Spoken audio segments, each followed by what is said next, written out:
ya tadi ya implikasinya saya nggak tahu, mungkin dia dapat royalti apa enggak ya, tapi dia dipanggil lah Mas kemana-mana ceramah gitu ya, diundang sebagainya, walaupun tetap hidup kondisinya sama prihatin kan, kondisi ketika dia pulang ke Eropa itu hidupnya juga miskin, walaupun hidupnya tidak semerana Alan Eggerpoe atau Kafka lah ya, tapi hidupnya juga memprihatinkan ya.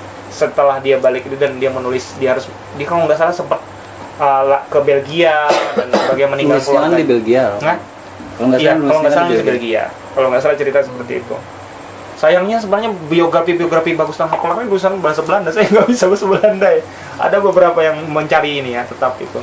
Belajarlah bahasa Belanda. Yang lain soal pengerba waktu tadi ya, saya nggak tahu, bisa jadi sih. Tapi kalau dalam tataran sejarah kita pengaruhnya masih positivistik ya. Harus masuk ranah tasawuf kalau iya itu wilayahnya. Dimensi. Wilayahnya itu sudah wilayah, bukan rasa yang nggak bisa jawab saya soal itu. Cuman kira-kira sebenarnya Dekker ini bukan satu-satunya kok birokrat atau amtenar yang punya semangat zaman. Kebetulan dia menulis gitu ya gimana? Iya, dan sebenarnya ada, saya lupa tokohnya, saya pernah meresensi soal ini. Dia menulis soal juta-juta dari Delhi, seorang brosur. Saya pernah menulis tentang itu ya. Itu juga lebih mengerikan. Jadi dia menceritakan pamflet, isinya tuh dia pengacara di Delhi Serdang. Saya lupa Van siapa ya, lupa. Nah, dia menceritakan hal yang menarik. Di Delhi Serdang tuh lebih ngeri lagi daripada Lebak. Hukuman bagi orang-orang, makanya kita nggak kaget ya, misalnya kalau terkenal, kalau antropolog di UGM tuh Mas Lono Simatupang atau kakaknya yang terkenal kan penerjemah dan sastrawan terkenal ya, si Mas Landung Simatupang. Itu kan sebenarnya kalau kita lihat migrasi dari orang-orang Jawa yang ditipu karena dijanjikan tanah yang pohon-pohon uang di brosur itu, rupanya dibawa ke Medan. Makanya Medan kan kota terbesar ya di Sumatera daerah itu waktu itu ya, karena perkebunannya luar biasa. Orang Cina, orang macam-macam marga kemudian dikumpulin di satu, bagaimana kondisi hidupnya sangat memprihatinkan. Ada pelacuran di sana, terikat dengan judi dan sebagainya, dan sekali cerita ya, ada penelitian menarik setelah ini yang judulnya sangat puitis sekali, Menjinakkan Kuli. Nah, buku ini ditulis Jan Bremans, istri Belanda, yang mengisahkan bahwa dari brosurnya tadi, yang berjuta dari ini, penyiksaan bagi orang yang keluar ketahuan menangkap atau melakukan kejahatan oleh para petugas keamanannya ya, preman-premannya itu, maaf ya, kelamin perempuan itu dikasih merica, disiksa seperti itu.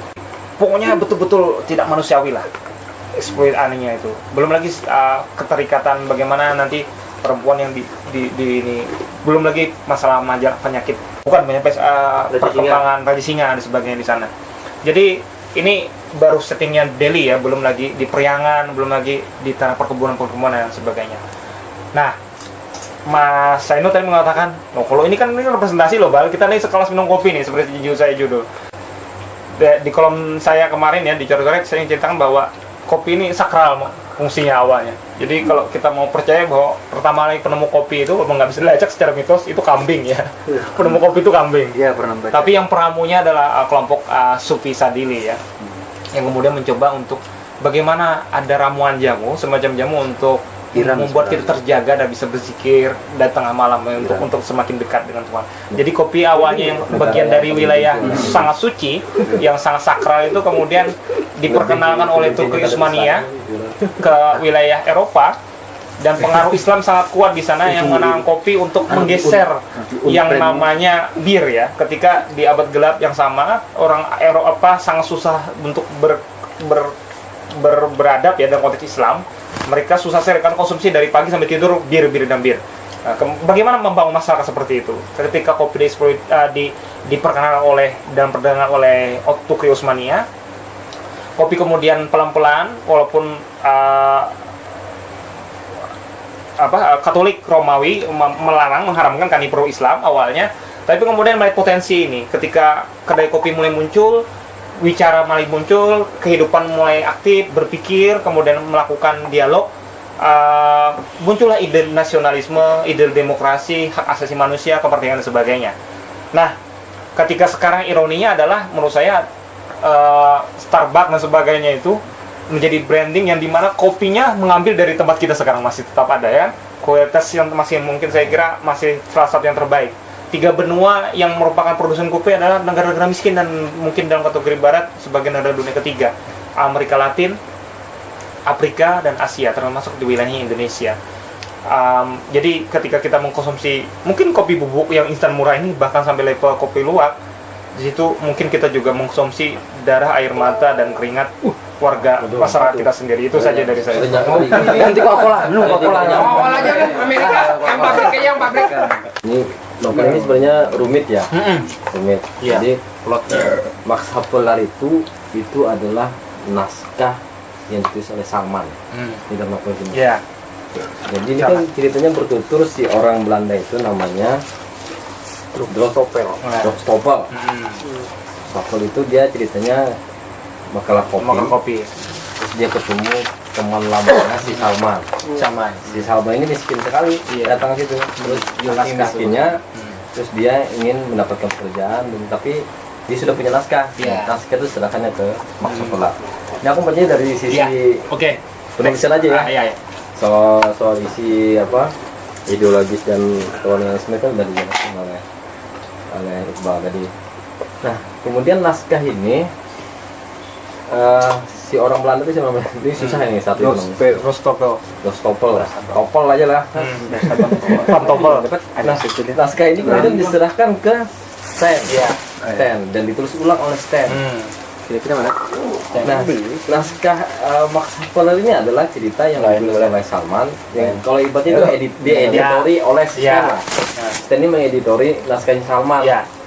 Cerita tentang si Max Havelaar. Nah, tapi aku kemudian bertanya-tanya, di akhir aku hanya menemukan. Nah, ini mungkin nanti kawan-kawan bisa. Coba. Enggak, aku belum habis. Tapi aku ingin tahu akhirnya siapa sih yang menulis ini. Aku ketemu akhirnya. Iqbal sudah disebut. Enggak, Iqbal kan menganggap, menurut Iqbal siapa penulisnya? Becker. Hah? Penulis cerita tentang Max Havelaar itu memang si. Nah, itu kalau ini memang teka-teki yang memang disengaja ini ada diulang. jawabannya. Aku Belakang. ketemu tadi di belakang sini. Di belakangnya. Nah, sampai akhirnya di halaman tulis ini. Mutatuli itu siapa? Ya. Udah aktor. Jadi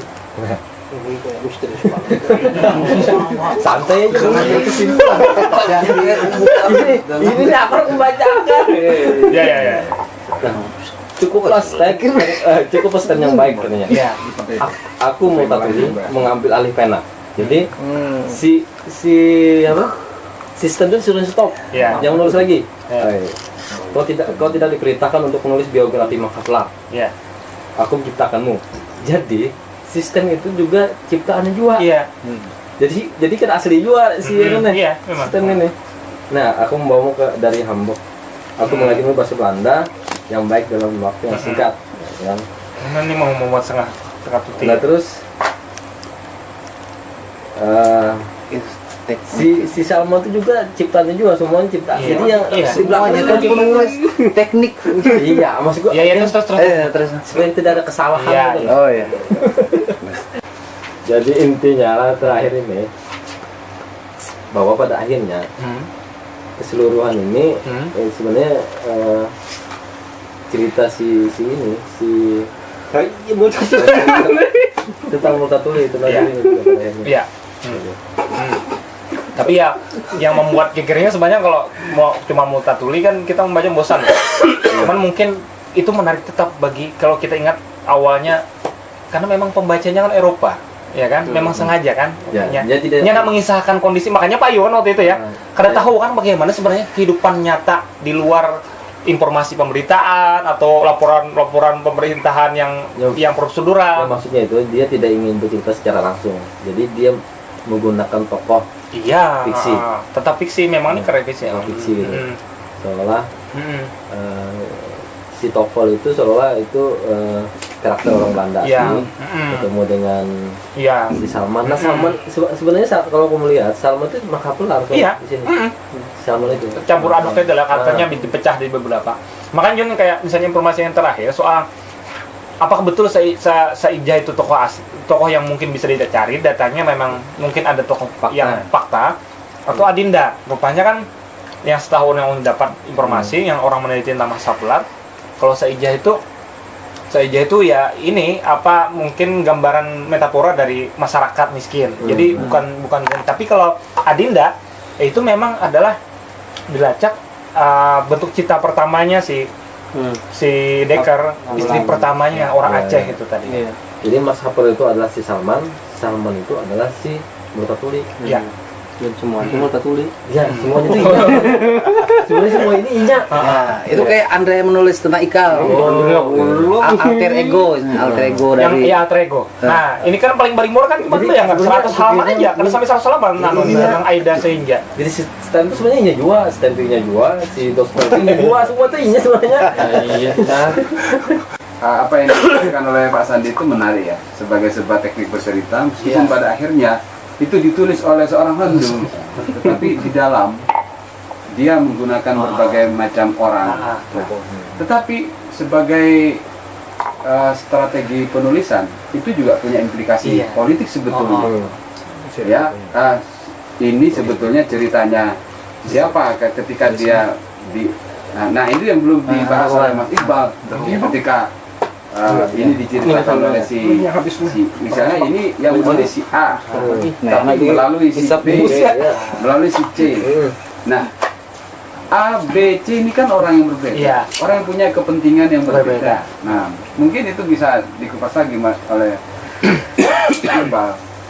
Sebetulnya di mana di dalam cerita itu yang memang merepresentasikan kehidupan si Dewi Dekker, di mana pula di bagian itu yang mungkin bukan seperti itu kenyataannya, tapi bias-bias yang dilakukan oleh Bagi tadi Iqbal bilang juga kan ada 60% ini biografinya Dawes misalnya, seperti itu ya. Jadi seperti apa sebetulnya biografi Dawes itu diselewengkan oleh ketika dia dikaburkan oleh penulis lain. Kan penulis itu punya kekuasaan juga untuk Tuhan lah ya ceritanya, kan begitu dia ditulis oleh itu. Saya kira tidak ada yang ini Mas, yang bisa dipungkiri kalau memang kita menyetujui bahwa Mahsapular ada Dekker, ya setiap kali narasi tentang yang berhubungan dengan Mahsapular itu bagian Dekker ya. Nah, tapi kemudian kan kita juga setuju nih soal terlepas kemudian ada Salman dan yang nulis Stern itu juga apa namanya teknik si ini saja bercerita. Tapi Stern kan di sini posisinya kan sebagai partner atau bawahan dari Mahsapular ya. Di sini fungsinya ya. Bawahan si Stopol. Jadi dia menceritakan bagaimana interaksi antara dan kehidupan di wilayah birokrasi atau Amtenar ya, di orang-orang Belanda yang di Lebak. Juga ada tokoh misalnya di sini ada Tine yang menjadi istri Mahsapular yang sangat setia ya. Terus yang paling penting ya, walaupun nggak banyak ceritanya Saijah. Saya kira pengaburan itu kalau saya sih yang meyakini ini Mas, selama itu bercerita soal Mahsapular, walaupun ini bisa bercerita langsung ataupun tidak diceritakan dengan bahasa orang ketiga, saya kira bagian itu alur yang benar, yang masih bisa kita terima. Wilayah ini yang cerita utamanya ini bagian dari itu yang mungkin ya ini karya fiksi ya, tapi masih bisa, logikanya masih masuk akal ya. Ya kemudian pengkaburan adalah tokoh-tokoh yang macam-macam pada satu orang tadi kata Bang Sandi, ya saya kira itu memang triki yang dilakukannya ya. Saya nggak bisa jawab itu soalnya gimana, agak rumit nih ya akan dibantu oleh Bang Sandi. Silakan.